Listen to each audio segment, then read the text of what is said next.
Hello friends, welcome back to my channel. শুরু করছে একটি ভিডিও টাইটেল থাম্বনেল দেখে বুঝতেই পেরেছো ভিডিওটা হতে চলেছে টিনুকে নিয়ে। তো টিনু তো আজকে ব্লগ দিয়েছে। তো শুরুতেই একটা কথা বলবো যে দেখো, আমরা যারা কন্ট্রোভার্সি ক্রিয়েটাররা আছি, মানে আমরা যারা টিনুকে হয়তো বিপক্ষে ভিডিও করছি, আমরা যে কথাগুলো বলছি না, সেই কথাগুলো অনেকটা কিন্তু মিলে যাচ্ছে বলো। তো আজকেও কিন্তু সেরকম অনেক জিনিস মিলে গেছে এবং সেইগুলো নিয়েই কিন্তু আজকের ভিডিওটা এবং আজকের ব্লগটা যেটা দিয়েছে সেটা নিয়ে অবশ্যই। প্রথমেই ভিডিওটা আমি বলি, টাইটেলটা কি ছিল যে এবার ছুটি শেষ, ঘরে ফেরার পালা। আর তারপরে ছিল স্কিন কেয়ারের একটা ব্যাপার। ওর তো এখন মানে যে কোনো ব্লগেই ওর প্রমোশনাল ভিডিওটা অনেকটা করে থাকছে, ঠিক আছে।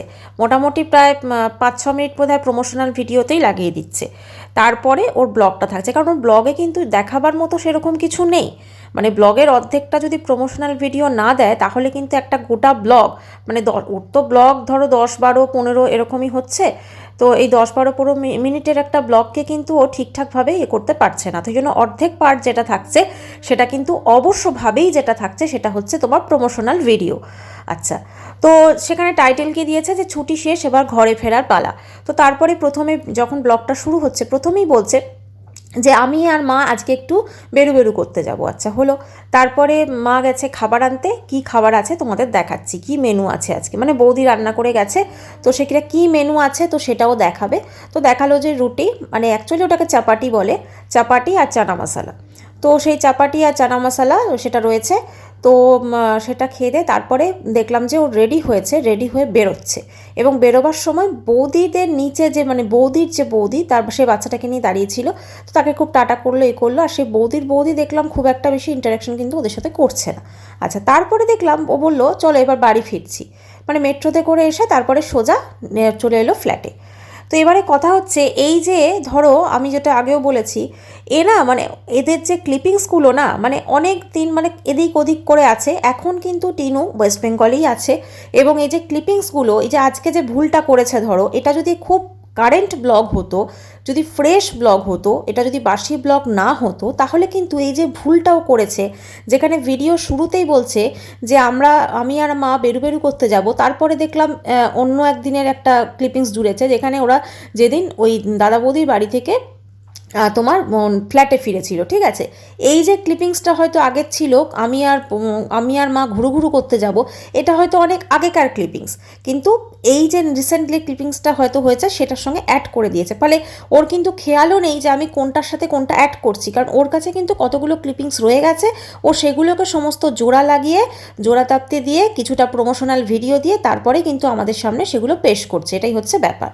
তো এবারে বাড়িতে ঢুকলো, বাড়িতে ঢুকে বলল যে ঘরের দরজা জানলাগুলো খুলে দিলাম, তো তাহলে ঘরে যেটা হয় আর কি, ঘরে কেউ না থাকলে একটা তো কীরকম একটা গুমোট গন্ধ হয়ে যায়, তো সেটা চলে যাবে।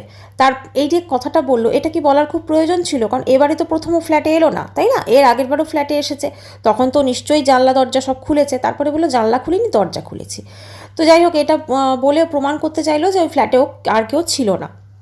তো এবারে গেল বাজারে, মা মেয়ে বাজারে গেল, কারণ বাজার অনেকগুলো বাজার করেছে। আচ্ছা, বাজারে গিয়ে কাঁকড়া দেখেছে, বলছে কাঁকড়ার এত করে দাম। তো দাদা বৌদি বাড়ি থেকে এই এলাম, আবার আজকেই কাঁকড়া দেখলাম, মানে দাদা বৌদি বোধহয় কাঁকড়া খেতে চেয়েছে বা কিছু একটা, বা পছন্দ করে। তো সেখান থেকে দেখলাম বাজার থেকে বেশ অনেকগুলো তোমার জিনিসপত্র কিনলো, ঠিক আছে। সমস্ত কিছু ভেজিটেবলস কিনেছে, 2টো ফুলকপি কিনেছে, তারপরে অনেকগুলো আতা কিনেছে। আচ্ছা, ও যেটা বলেছে যে সীতাফল, হ্যাঁ ও যেটা বলেছে ওটা সীতাফলই বলে। একজন দেখলাম কমেন্ট সেকশনে কমেন্টস করেছে যে সীতাফল নাকি কুমড়োকে বলে, না সীতাফল কিন্তু আতাকেই বলে। আমরা যেটাকে আতা বলি আর নন বেঙ্গলিরা আতাকে কিন্তু সীতাফল বলে, ঠিক আছে। কুমড়োকে কিন্তু কাদ্দু বলে, কুমড়োকে তোমার কাদ্দুই বলে। তো কাদ্দু বলে, আর লকি তো লকি। তো এটা হচ্ছে নন বেঙ্গলিরা এটাই বলে থাকে। তো ও যেটা বলেছে একদম পারফেক্ট বলেছে, ওটাকে আতাকে কিন্তু সীতাফলই বলে। বেশ অনেকগুলো কিন্তু সীতাফল নিয়েছে, এছাড়াও তোমার প্রচুর যা নেবার নিয়েছে। তো সেইটা একটা সমস্ত নিয়ে এলো। তারপরে ওইখানে করার পর তারপরে শুরু হলো সুজি বানাচ্ছে। সুজি বানাতেই সেই দিনকার ব্লগটা, মানে সেই দিনকার ভিডিও কিন্তু আর কোনো ক্লিপিংস নেয়নি। দেখো এই যে ধরো একটা ধরো সুজি বানাচ্ছে করছে, তারপরে বললো যে খেয়ে দিয়ে আমরা শুয়ে পড়েছিলাম। তো তারপরে কিন্তু একটা ব্লগার হিসেবে ধরো প্রত্যেকটা মুহূর্তই তো ক্যাপচার করবে, তাই না? যেরকম দাদা বৌদির বাড়িতে ধরো ও কিন্তু দেখবে একদম সকাল থেকে রাত অবধি প্রত্যেকটা মুহূর্তই ক্যাপচার করে। সকাল থেকে মানে কি, ওর তো সকাল 12:30 শুরু হয়, তো 12:30 যখন শুরু হচ্ছে, সেই 12:30 শুরু হওয়া থেকে কিন্তু ও রাত অবধি একদম দাদা বৌদি এলো, এই চা খাওয়া হলো, এই নাস্তা হলো, এই রাতের খাওয়া হলো, এই ঘুমোতে গেলাম, সব কিছু কিন্তু শেয়ার করে। কিন্তু যখনই ও ফ্ল্যাটে আসে ও কিন্তু সব কিছু শেয়ার করে না, তখন কিন্তু সব কিছুই একটা ছাড়া ছাড়া ভাব, মানে একটা গোপনীয়তা, ঠিক আছে, একটা গোপনীয়তা, একটা মানে অন্যরকম ব্যাপার। তো এই যে এত গোপনীয়তাটা, এত লুকোনো ব্যাপারটা ঠিক কেন? মানে ওখানে কি সুজি করার সময় কি কেউ চলে এসেছিল যার আসার কথা ছিল, তাই না? মানে কিছু তো একটা ঘটছে, যে ঘটনাগুলো হয়তো আমাদের থেকে লুকোনো হচ্ছে, ঠিক আছে, বা ওই ফ্ল্যাটটার কিছু তো একটা রহস্য আছে, তাই না? কোনো কোনো রহস্য ছাড়া ওই ফ্ল্যাটে হঠাৎ করে চলে যাচ্ছে, মানে পৌঁছে যাচ্ছে, এবং সেখানে যাওয়ার পর মানে ফ্ল্যাটের যে ক্লিপিংসগুলো সারাদিনকার একটা সকাল থেকে রাত অবধি যে ভিডিও, সেটা কিন্তু প্রপারও দেখাতে পাচ্ছে না, কারণ কিছু একটা তো অসুবিধা আছে, তাই না? যার জন্য হয়তো ফ্ল্যাটের সকাল থেকে রাত অবধি যে ক্লিপিংসগুলো দেখাবার কথা সেটা কিন্তু ও দেখাতে পারছে না। কারণ সুজি করে দেখো, সুজি করছে, ওর মাও রান্না করছে, তো এখানে তো ধরো যারা ব্লগার হয় তাদের তো একটা রান্নাবান্নার পার্টটাই অনেকটা থাকে, তাই না? তো সেই অনেকটা রান্নাবান্নার পার্টেই কিন্তু বেশ সুন্দরভাবে ধরো অনেক কিছু দেখাতে পারে, কারণ এগুলো তো ব্লগের একটা অংশ, তাই না? যেমন দাদা বৌদি বাড়িতে কী কী খেলো সেটা দেখাচ্ছে, কি মেনু হয়েছে, চাটা মশলা, রুটি, সেটা দেখাচ্ছে। তো সেখানে ওরা কি মেনু করলো রাত্রে সেটা কেন দেখাতে পারছে না, তাই না? এটা একটা ভীষণ বড় একটা ব্যাপার। যাই হোক, পরের দিন সকাল থেকে আবার ব্লগটাও শুরু করলো, বললো আজকে থেকে আবার কালকে কন্টিনিউ করতে পারি না, আজকে কন্টিনিউ করছি। তো এই প্রমোশনাল, হ্যাঁ তোমরা বলছিলে ভিডিও আমি কেন ডেইলি দিচ্ছি না, আসলে ওর মধ্যে প্রমোশনাল অ্যাড ইনক্লুড থাকছে, তো আমি তো প্রমোশনাল ভিডিও শ্যুট করে কোম্পানিকে পাঠাচ্ছি, তো কোম্পানি থেকে বলছে যে এরকম হয়নি সেরকম হয়নি, দিয়ে আবার পাঠাতে হচ্ছে, বা সেই জন্য কিন্তু দেরি হয়ে যাচ্ছে, ঠিক আছে, ওদের একটা টাইম পিরিয়ড আছে ওইখানে। তো আমার কথা হচ্ছে সেরকমই যদি হয় তাহলে প্রমোশনাল ভিডিওগুলো তো আগে আলাদা আলাদা ছাড়া হতো, তাই না? প্রমোশনাল ভিডিওগুলো তাহলে ব্লগের সঙ্গে ছাড়ার কি দরকার? তুমি আলাদা আলাদা ছাড়তে পারো। আর তোমাকে যদি ব্লগের সঙ্গেই ছাড়তে হয় তাহলে তুমি তোমার রোজকার যে ব্লগ সেই ব্লগটা একটা করে দাও, আর প্রমোশনাল ভিডিওর সঙ্গে কিছু একটা তুমি ব্লগিং করে জুড়ে দাও, তাহলেও তো হবে, সেটাও তো একই ব্যাপার, তাই না? তো কেন সেটা করতে পারছে না? আসলে এটা একটা এক্সকিউজ দিচ্ছে, একটা অজুহাত দিচ্ছে, কারণ ওর ওর পক্ষে মানে দিল্লিতে ওর ফ্ল্যাটে থাকাকালীনও কিন্তু ডেলি বেসিসে ব্লগ করা কিন্তু ওর পক্ষে পসিবল নয়, কারণ ওখানে কিন্তু ডেফিনেটলি ও কোনো কাজের সঙ্গে যুক্ত আছে, সেটা যে কোনো কাজ হতে পারে, রান্নার কাজ, কাজের কাজ, যে কোনো হোয়াট এভার। তো সেখানে কাজের সঙ্গে যুক্ত আছে, যার জন্য কিন্তু ওর পক্ষে টাইমটা দেওয়া কিন্তু পসিবল হয় না।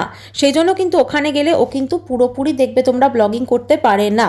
ও কিন্তু দাদা বৌদি বাড়িতে যেমন পুরো একটা সকাল থেকে রাত অবধি দেখাতে পাচ্ছে, ছেড়ে বেলা থেকে একদম রাত অবধি দেখাতে পাচ্ছে, এখানে কিন্তু মানে দাদা বৌদি বাড়িতে তো একটা দুটো অবধি রাত্রিবেলা গল্প করছে সেটা পর্যন্ত, তারপরে শুতে যাচ্ছে সেটা পর্যন্ত শ্যুট করে, ঠিক আছে। সেখানে ধরো নিজের বাড়িতে আমি যদি ধরে নিই, নিজের বাড়িতে আরও বেশি করে শ্যুট করা উচিত, আমি একা থাকছি, আমি সব কিছু করছি, কাজে সেইটা কিন্তু ও নিজের বাড়িতে যে করতে পারবে না ওই ফ্ল্যাটে, সেটা কিন্তু বোঝাই গেছে। আচ্ছা, ওই ফ্ল্যাটে হয়তো ওদের সাথে আরও কেউ একজন থাকে শেয়ারে, মানে কারণ ওর পক্ষে কিন্তু ওই রকম একটা একা দিল্লির মতো জায়গায়, ঠিক আছে, সেখানে কিন্তু ফ্ল্যাট নিয়ে থাকাটা এবং তার রেন্ট বহন করাটা কিন্তু খুব একটা ইজি ব্যাপার নয়। সেখানে নিশ্চয়ই ওখানে টুইন শেয়ারিং ফ্ল্যাট হতে পারে, হয়তো অন্য কেউ থাকে, বা হয়তো ও পিজি থাকে, কিছু একটা ব্যাপার তো হবে, মানে ছিল, এখন তো বর্তমানে ওখানে নেই, এখন তো ওয়েস্ট বেঙ্গলই আছে, ওখানেই ছিল হয়তো। তো এবারে কথা হচ্ছে তারপরে যেটা হলো পাস্তা, দুপুরে লাঞ্চে কি খাওয়া হবে না পাস্তা। দাদা বৌদির বাড়িতে যেখানে ধরো মেনলি ধরো যে খাওয়াটা দুপুরের খাওয়া যেটা লাঞ্চ বলে, হ্যাঁ শীতকালে অবশ্যই ধরো মাঝে মাঝে চাউমিন বা পাস্তা এগুলো খাওয়াই যেতে পারে লাঞ্চে, কোনো অসুবিধা নেই, ঠিক আছে। কিন্তু দাদা বৌদির বাড়িতে এখন রুটি তরকারি বা ভাত তরকারি মাছ এগুলো খায়, কারণ সেগুলো তো রান্না করতে হয় না। বৌদি অত ব্যস্ততার মধ্যেও, অত অফিস যাওয়ার আগে দাদা বৌদি দুজন মিলে সমস্ত রান্না বান্না ঘরের কাজ সমস্ত কিছু করে টোরে কিন্তু ওরা যায়। কিন্তু সেখানে এর পক্ষে মা মেয়ে দুজনে ঘরে বসে আছে, আর লাঞ্চে কি খাচ্ছে দেখো, পাস্তা। হ্যাঁ, পাস্তাটা অবশ্যই ভেজিটেবলস দিয়ে খাচ্ছে, ডিম দিয়ে খাচ্ছে, সেটা অবশ্যই হেলদি, কিন্তু পাস্তা ইটসেলফ, পাস্তাটার মধ্যে তো কী পরিমাণ ময়দা আছে সেটা আমরা প্রত্যেকে জানি, তাই না? তো আর ওর যে চেহারাটা হয়েছে, ও যদি এখনও ওটাকে কন্ট্রোল না করে তাহলে কিন্তু ওর কোলেস্টেরলের সমস্যা হতে মানে বাধ্য। কারণ নর্মাল মানুষেরই আজকাল যদি কেউ ধরো লিপিড প্রোফাইল টেস্ট করায় তার কিন্তু কোলেস্টেরল বেরোবেই, হ্যাঁ। কিন্তু তুমি নর্মাল তুমি যদি করো সেখানে কিন্তু কিছু না কিছু বেরোবেই কোলেস্টেরল, কারণ আমাদের ডেলি ফুড হ্যাবিট ধরো যেটা হয়ে গেছে, আমরা যে খাবারগুলো খাচ্ছি কোথা থেকে যে কি ঢুকছে কিছু তো জানি না আমরা, কিন্তু ও সেখানে এতটা জাঙ্ক খায়। এবং যখন ধরো বাড়িতে থাকছে ওখানে তো ধরো আমার মনে হয় মানে ভেজিটেবলস যে দিয়ে ধরো একটা তরকারি রুটি বা ভাত তরকারি এগুলো খাওয়াটা অনেক হেলদি না। সেখানেও কি খাচ্ছে, আগের দিনও দেখলাম মা মেয়ে দুজনে চাউমিন করে খাচ্ছে, আর এবারেও দেখলাম পাস্তা করে খাচ্ছে, মানে সমস্তটাই কিন্তু এই রিলেটেড খাবার খাওয়া হচ্ছে। এবারে ধরো ওই যে খাবারটা করেছে ওটা লাঞ্চ হচ্ছে, ঠিক আছে, ডিনারে হয়তো কিছু একটা করে নেবে, ব্যাস হয়ে যাবে। তো এইভাবেই কিন্তু মা মেয়ে জোড়াতাপ্তি দিয়ে চালাচ্ছে। আচ্ছা, এখনও কিন্তু দেখো এখানে ফ্ল্যাটে এলো, এখনও কিন্তু খাটফাট কিছু এলো না বলো, এখনও কিন্তু এই ঠান্ডায়, মানে এখন যদি রিসেন্ট ওটা ব্লগ হতো, তুমি ভাবো তো রিসেন্ট ব্লগে দিল্লির মতো জায়গায়, ঠিক আছে, সেখানে মানে তোমার বিনা খাটে মানে মেঝেতে বিছানা করে সত্যিই কি শোয়া সম্ভব? কারণ ওখানে কী পরিমাণ ঠান্ডা পড়ে সেটা কিন্তু আমরা প্রত্যেকে জানি, আর এই সময় কিন্তু ওখানে রীতিমতো চিল।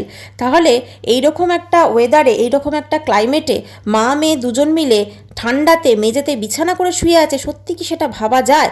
এই ব্লগগুলো কিন্তু অনেক পুরনো, এই পুরনো ব্লগগুলোকেই কিন্তু জোড়াতাপ্তি দিয়ে আমাদের সামনে প্রেজেন্ট করা হচ্ছে এবং নতুনের একটা ছোঁয়া দেওয়ার চেষ্টা করা হচ্ছে। কিন্তু ওই যে মাঝে মাঝে মা মেয়ে আমরা দুজনে ঘুরতে যাচ্ছি, আবার তার পরক্ষণে বলছে যে না আমরা মানে বাড়ি ফিরছি। তাহলে কোনটা ওই দিনের ব্লগ ছিল? মানে মা তোমরা ঘুরতে বেরিয়েছো সেটা সেই দিনের ছিল, নাকি তোমরা বাড়ি ফিরেছো সেইটা সেই দিনের ছিল? আচ্ছা, যখন ওরা বাড়ি ফিরে এলো তখন দেখবেন আমরা কিন্তু কাউকে দেখতে পেলাম না, তাই না?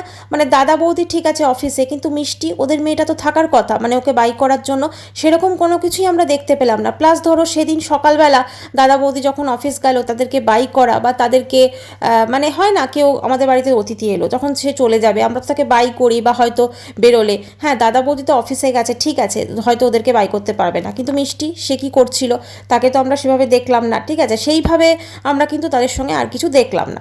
তো যাই হোক, কোথাও না কোথাও বোঝাই যাচ্ছে যে দাদা বৌদির ওখান থেকে ফ্ল্যাটে এসেছে, মেবি আবার কদিন পর চলে আসবে, সেই জন্যই হয়তো, ঠিক আছে, এবারে হয়তো পার্মানেন্ট সব কিছু গুছোতে গেছে, সব গুছিয়ে গিয়ে করে আবার হয়তো দাদা বৌদির ওখানে আসবে এবং ওখান থেকে 9টা থেকে একবারে একদম পুরো ছুটি শেষ, বাড়ি ফেরার পালা। এই যে দিয়েছে না লাইনটা, এই ছুটি শেষ এবার হাসনাবাদ ফেরার পালা, এইটাই কিন্তু এবার ওখান থেকে কদিন পর হবে।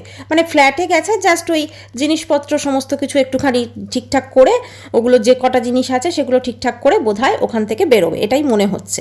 কারণ ও ফ্ল্যাটে, ওর যে ফ্ল্যাটটা নিয়েছে ওখানেও পার্মানেন্ট থাকার জন্য যায়নি।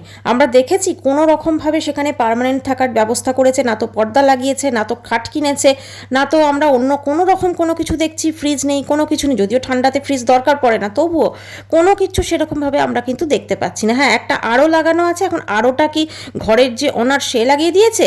হ্যাঁ, সেটাও হতে পারে, কারণ আরও লাগিয়ে ওখানে থাকবে কি থাকবে না, এর আগেও তো ওয়েস্ট বেঙ্গলে দুটো ফ্ল্যাট মানে নিয়েও তো থাকতে পারেনি, তো সেখানে ওখানে কিভাবে থাকবে সেটাই কিন্তু ব্যাপার। এখন ব্যাপারটা হচ্ছে এই যে ধরো এই যে ব্লগগুলো এগুলো যে কত পুরনো সেটা কিন্তু আমি যেমন আগেই বললাম সব প্রত্যেকে বুঝতে পারছে যে এই ব্লগগুলো কিন্তু অনেক পুরনো।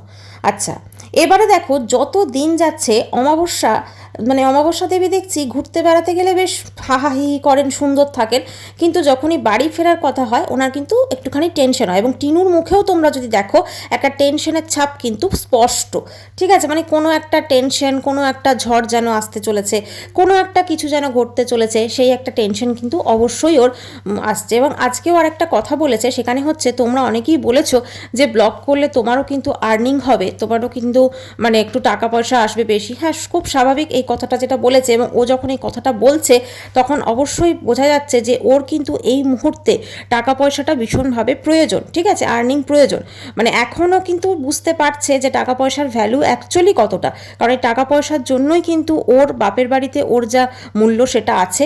ইভেন ওর মায়ের কাছেও কিন্তু আজকে যদি টিনু ওয়াইটি থেকে এত টাকা ইনকাম না করতো ওর মাও কিন্তু ওকে এরকমভাবে পাত্তা দিত না, এটা কিন্তু মেন কথা। যেহেতু মেয়ে হচ্ছে সোনার ডিম পাড়া হাঁস, সেই জন্য কিন্তু বাকিরা সবাই ওকে তোয়াজ করে চলে, এটাই হচ্ছে ব্যাপার। এবারে ধরো এই যে মানে ওখান থেকে যে ফিরে আসবে হাসনাবাদ কিনা, অবশ্যই আবার সেই দাদা বৌদি, দাদার টোটো, হ্যাঁ, হাসনাবাদ বিকেলবেলা হলেই বেরোনো এবং সেখানে বাজার দোকান সমস্ত কিছু করা টরা সব কিছু। তো কোথাও না কোথাও ও বুঝতে পারছে যে ও যে জিনিসগুলো করছে সেগুলো রিটার্ন কিন্তু সেভাবে আসবে না, তাই না? কারণ ও ধরো একটা ভুল করেছে, ওর মনের মধ্যে তো অবশ্যই আছে যে আমি একটা ভুল করেছি, অন্যায় করেছি। ও যতই সামনে স্ট্রং দেখাক আর যাই দেখাক, মনের মধ্যে তো একটা ওই ফিলিংসটা থাকবেই, তাই না? যতই হোক, দেখো সন্তান, এখন সন্তানকে ছেড়ে আমাদেরকে ধরো আমরা ওকে দেখছি হা হা হি হি করে হাসছে করছে, কিন্তু কথা হচ্ছে যে নিজের মনের মধ্যে তো আমার মনে হয় কোথাও না কোথাও ও যে সন্তানের প্রতি একটা অন্যায় করেছে, হ্যাঁ, সেটা তো অবশ্যই আছে। এবং স্পেশালি যখন ওরা ওয়াইটির মতো প্ল্যাটফর্মে আছে এবং সেখানে দুজনেই ভিডিও করছে, ফন্দীপও ভিডিও করছে বাচ্চার বাবা, তো সে বাচ্চার বাবার ভিডিওতে কিন্তু ও দেখতে পাচ্ছে তার ছেলে বড় হচ্ছে, তার ছেলে কি সুন্দর আদো আদো কথা শিখছে, তার ছেলে তার নাম একবারও উচ্চারণ করে না, তার ছেলে প্রচণ্ড দুরন্ত হয়েছে, এই যেগুলো জিনিসগুলো দেখছে, ডেফিনেটলি দেখে, এটা অস্বীকার করে কোনো লাভ নেই। ও যদি বলে আমি দেখি না, অবশ্য একটা তো কমেন্টেও মানে স্বীকারও করেছে যে তোমরা যেমন দেখো আমিও তেমন দেখি আমার গপুকে, তো অবশ্যই দেখছে। তাহলে ও তো সেটা দেখে মা হিসেবে পশ্চাতাপ বলো, খারাপ লাগা বলো, একটা তো অন্যরকম ফিলিংস হবে, তাই না? তো কোথাও না কোথাও ও যে ভুল করেছে, এবং সব থেকে এই সব কিছুর মূলে একজন অমানুষ আছে, সে হচ্ছে ফকলু। টিনু তো অবশ্যই দোষী, টিনু যেটা করেছে ডেফিনেটলি দোষ করেছে, কিন্তু ফকলু হচ্ছে সব থেকে বড় কালপ্রিট। এই ফকলু কিন্তু দেখো একটা সংসারকে পুরো বরবাদ করে দিয়ে সে নিজে কিন্তু পুরো সাইড দিয়ে কেটে ফেললো, তাই না? মানে ধরো তার লাইফে কিন্তু সেরকমভাবে কিছু হলো না, হ্যাঁ, টিনুর সঙ্গে হয়তো তার বিয়ে হয়েছিল এই হয়েছিল, কিন্তু যেহেতু সে একজন ছেলে পুরুষ মানুষ, সে তো বাইরে ঘুরছে বা সব কিছু কিন্তু মানে এর ঘাড়ে দোষ দিয়ে চলে যাবে। কিন্তু আজকে টিনু এবং ফন্দীপের যে একটা সংসার ছিল, ধরো সেইটা যেমনই ছিল, সেটা তো একটা সংসার ছিল। আমরা প্রত্যেকে তো ওদের দুজনকে একসাথে দেখতে অভ্যস্ত ছিলাম, তাই না? ওদের দুজনের রিলস বলো, মজার মজার রিলস করতো, সেই একটা ফোন নিয়ে কি সুন্দর রিলস করেছিল, মোবাইল নিয়ে, সেই তুই কোথায় রে, আমি এখানে রে, আমি এখানে রে, ওই সত্যি কথা কত সুন্দর, মানে দুজনকে কত সুন্দর লাগতো। আর টিনু সত্যি কি একজন, আগের দিন ওই যে একটা শর্টস দিয়েছিল তুই মজার মতো ইয়ে করে, তো সেখানে কি একজন কমেন্টস করেছে, টিনু তুমি কি ছিলে আর কি হয়ে গেলে, খুব খারাপ লাগে। ডেফিনেটলি কত সুন্দর মিষ্টি একটা মানে মানে ভদ্র সভ্য একটা পোলাইট মানে নেচারের একটা মেয়ে ছিল, সেখানে আজকে ওর যে পরিস্থিতি আমরা দেখি, সত্যি কথা খুব খারাপ লাগে। কারণ না ওর এতটা চেঞ্জেস এবং ওর জীবনটা যেভাবে হয়ে গেল, দেখুন আজকে ধরুন এটা যেটা চলছে এটা প্রেজেন্ট, এখানে ওর ইনকাম করছে ওয়াইটি থেকে, সেখানে খরচ করছে, খাওয়া দাওয়া করছে, ওর মাকে দিচ্ছে, দাদা বৌদিকে দিচ্ছে, সব কিছু করছে বলে ওর আজকে একটা আছে। কিন্তু সত্যি কথা বলুন তো, যখন ওয়াইটি থাকবে না, ও যদি অন্য কোনো জব বা কোনো কিছু না করে, ওর পাশে কি একটা মানুষও থাকবে? কারণ ভবিষ্যতে ধরুন ওরও বয়স হলে, অবশ্যই বয়স হলে তো একটা কাউকে দেখতে হবে। ওই যে দাদাটা আছে ধরুন, যে টোটো চালায়, ঠিক আছে, সেই দাদা, টোটো চালানো খারাপ কিছু না, আমি ওটা বোঝানোর জন্য বললাম যে ধরুন যে ওই দাদা বৌদি কি এগিয়ে দেখবে টিনুকে? আরেকটা জিনিস আপনারা নোটিস করেছেন কি না জানি না, যখন ও এর আগের বার ফ্ল্যাটে এলো, ওর মা বাসন ধুতে ধুতে ওর বৌদির সাথে কথা বলছিল, সেখানে ওর বৌদি টিনুর সাথে কথা বলতে গেল, ঠিক আছে, একবারই করে। টিনু দেখলাম খুব একটা পাত্তা দিল না। আমাদের কোথাও না কোথাও বাপের বাড়িতেও কিন্তু একটা অশান্তি বা স্পেশালি দাদার সাথে কিছু একটা হয়েছে, না হলে কিন্তু মানে পুরোপুরিভাবে যে টেনশনের ছাপ, বাড়ি ফেরার যখনই টাইম আসছে তখনই মা মেয়ের মধ্যে একটা টেনশনের ছাপ পরিষ্কার উঠছে, এবং কোথাও না কোথাও মানে ছুটি শেষ, এবার ঘরে ফেরার পালা, এই যে ডায়লগটা, এটা কিন্তু শুধুমাত্র নয়ডা থেকে দিল্লিতে ওর ফ্ল্যাটে আসার নয়, এটা কিন্তু হচ্ছে দিল্লি থেকে কলকাতা ফেরার যে একটা বা হাসনাবাদ ফেরার যে একটা ব্যাপার, সেইটা তো কয়েকদিনের মধ্যেই যেহেতু টিকিট হয়ে গেছে, ওর মা বলে দিয়েছে, অতএব কয়েকদিনের মধ্যেই কিন্তু আমরা দেখতে পাবো যে টিনু কিন্তু হাসনাবাদ ফিরে আসছে। এবং আমার মনে হয় যে এইবারে যদি হাসনাবাদ ফিরত আসে, তাহলে কিন্তু দিল্লির গল্প মোটামুটি এবার শেষ হয়ে যাবে। কারণ দিল্লি যে ব্যাপারটা বা দিল্লির যে গল্পটা ফেঁদেছিল পুরোপুরিভাবে দর্শকদের বোকা বানানোর জন্য, তো সেই জিনিসটা কিন্তু পুরোপুরি খতম করে আলটিমেটলি কিন্তু হাসনাবাদে ফিরে যাবে। দেখুন, মানুষ হিসেবে তো অবশ্যই চাইবো যে দিল্লিতে একটা তো টাকা পয়সা খরচও হচ্ছে ওর ডেফিনেটলি। ও যদি ওয়েস্ট বেঙ্গলে থাকতো এত টাকা পয়সা কিন্তু খরচ হতো না। দিল্লির মতো জায়গায় থাকা খাওয়া সার্ভাইভ করার জন্য যা যা খরচ সেটা কিন্তু ওয়েস্ট বেঙ্গলের থেকে অনেকটা বেশি। কিন্তু ওর পক্ষে ওর ওই হাসনাবাদে থাকা, ওখানে বাপের বাড়িতে থাকা, সেখানে কিন্তু আরও বেশি খরচ হয়ে যায়, কারণ ওদের সমস্ত কিছুর খরচ কিন্তু একে সামলাতে হয়। তো সে মানে ওইখানের থেকে যদি কম্পেয়ার করা যায় দিল্লি কিন্তু মাছ বেটার ওর কাছে। কিন্তু ওর এখন যা আমার মনে হচ্ছে ওরা কিন্তু ওইখানে দিল্লির ফ্ল্যাটেও কিন্তু জাস্ট কয়েকদিন থাকবে, তারপরে আবার দাদা বৌদি নয়ডার ফ্ল্যাটে নয়ডার ওখানে চলে আসবে, এবং নয়ডা থেকে এইবারে পার্মানেন্টলি কিন্তু মানে দিল্লি থেকে কলকাতা বা দিল্লি থেকে হাসনাবাদ কিন্তু ওরা চলে আসবে। কারণ ওর কথাবার্তা, ওর কর্মকাণ্ড সেটাই কিন্তু পরিষ্কারভাবে ফুটিয়ে তুলছে। আজকে ফ্ল্যাটে আসে মানে ওর মুখ চোখ দেখে বোঝাই যাচ্ছে ও কিন্তু একদমই খুশি না, একদমই খুশি না। কিন্তু দাদা বৌদির বাড়িতে থাকলে প্রচণ্ড খুশি থাকে, কিন্তু নিজের ফ্ল্যাটে কিন্তু একদমই ও খুশি থাকতে পারছে না। এটা তো অবশ্যই একটা কোথাও না কোথাও একটা টেনশন, কোথাও না কোথাও একটা অন্যরকম পরিস্থিতি কিছু তো একটা আসতে চলেছে। তো সেটা কি আসতে চলেছে অবশ্যই আমরা ওর ভিডিওতে জানতেই পারবো। আর আন্দাজ তো আমরা অবশ্যই করছি কি আসতে চলেছে, তো সেটা তো আমরা তখন অবশ্যই সেটা নিয়ে আলোচনা করব। অবশ্যই চোখ থাকবে, কারণ টিনু অনেক মিথ্যে কথা বলেছে, অনেক মিথ্যে কথা বলে দর্শকদের বোকা বানিয়েছে, এখনও বানিয়ে যাচ্ছে। তো কোথাও না কোথাও যেটা ভুল দেখবো সেটা ফোনদীপের হতে পারে, সেটা টিনুর হতে পারে, সেটা যেমন বলি এবং সেটা বলবো। তো যাই হোক বন্ধুরা, ভিডিওটা আমি এখানেই শেষ করছি। চ্যানেলে যদি নতুন হয়ে থাকেন তো অবশ্য করে চ্যানেলটিকে সাবস্ক্রাইব করার অনুরোধ রইল। আর যখন সাবস্ক্রাইব করবেন তখন বেল আইকনটাকে অবশ্যই ক্লিক করবেন, যাতে আমার ভিডিও নোটিফিকেশান সব থেকে আগে আপনার কাছে পৌঁছে যায়। আর একটাই বলবো যে টিনু ফোনদীপ যে দোষ করবে তাকেই কিন্তু বলবো, কারুর ছাড় নেই, এটাই।